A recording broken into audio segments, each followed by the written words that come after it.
Hi everyone, I'm Jessie Sheehan, Colavita Olive Oil's resident baking expert, and today I am making an easy peasy coconut hazelnut sesame seed granola from my new book, Snackable Bakes. Yay! Available wherever books are sold. That was a little plug, peeps. We're using this really cool Colavita olive oil. It's an organic olive oil and it's a mild extra virgin. So it has some of those kind of more intense and more flavorful Colavita extra virgin vibes, but a little toned down. Okay, so we have our bowl. We are going to take some maple syrup. I'm gonna put that right in here, and I'm gonna scrape that out a little bit. It just kind of is a really nice way to sweeten it.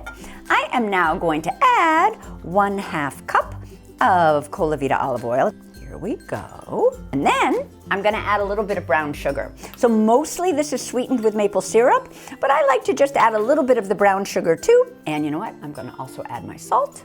Boop, boop, boop, boop. And then I am going to whisk this up. And you can sort of see, it's actually really pretty. It's kind of dark and then there's like a lighter circle around the edges where the olive oil is. I kind of like to whisk until it gets emulsified. So until like that sort of yellow kind of ring around the edges, which is the olive oil, disappears. And you kind of know it's been properly mixed in with the brown sugar. And people I don't think realize quite how easy granola is. It's like insanely easy. I mean, there are more complicated recipes than mine, because I am the queen of easy peasy. So mine all tend to be very easy, all my recipes. But granola is really one of the easiest, and so good when it's homemade. Everything is properly mixed together. We're all set. Now, I'm gonna add my oats. Now I'm gonna add my hazelnuts. One of the secrets to clumpy granola is instant oats, 1-minute oats. Not like instant oatmeal, like that's flavored or anything like that, but instant oats, which are kind of, you can kind of see them. They're basically just, they're more finely ground than regular oats and than old-fashioned oats. And I like to use them in my granola because it makes for a clumpier granola. And I'm team clump. That's the truth.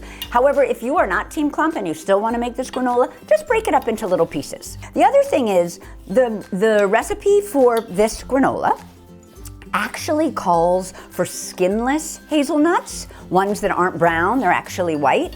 But you know, I couldn't find them in the grocery store, I'm not gonna lie. You can take the skins off, and I give directions for that in the book. You bake them for a little while, and then you put them into actually a dish towel and wrap them up and rub them against the dish towel, and the skins pop off. It's kind of miraculous. It's basically magic. But I didn't do that today. I hope you're not mad. Okay, now that this is all nicely incorporated, I'm gonna grab my baking sheet. I have a piece of parchment on it.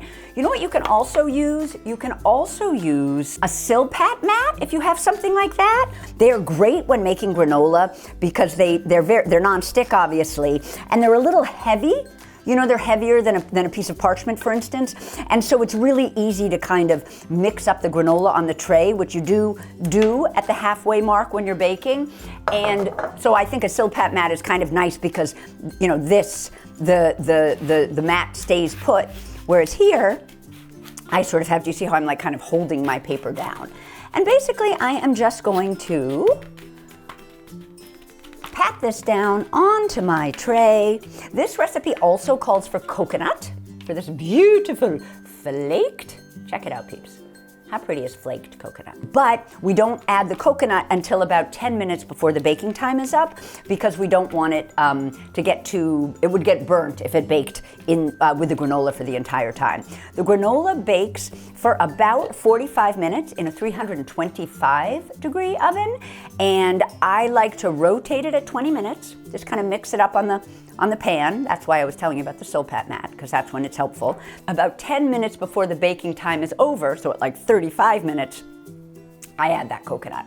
Okay, so I'm gonna go stick this in the oven and I'll be back. Okay, folks, and by folks I mean peeps. I just pulled this from the oven. I did 20 minutes and then I kind of tossed the granola a bit with a spatula just so all the sides get browned. Now it's been another 15 minutes, so we're at 35 minutes.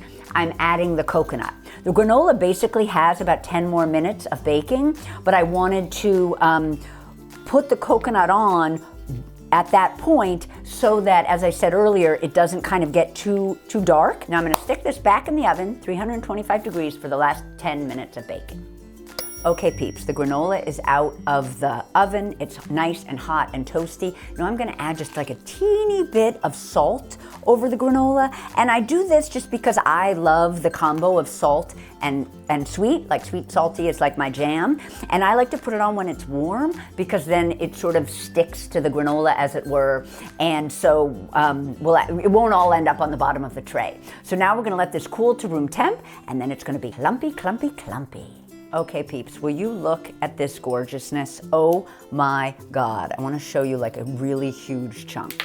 Oh, you see what I'm talking about peeps? Look at this chunky granola that kind of breaks into these pieces, boop, that are kind of like eating like a granola bar, which I love. And you can see also how pretty and toasted that coconut got. Remember I was telling you about that? Anyway, it tastes particularly delicious, again, I think because we're using this kind of mild, it should be called Molive, but it's a mild extra virgin olive oil by Colavita, and I just love the flavor that this brings to this. Thank you so much for following along with me while I made this delicious granola with sesame seeds and coconut and hazelnuts, and I look forward to baking with you again soon.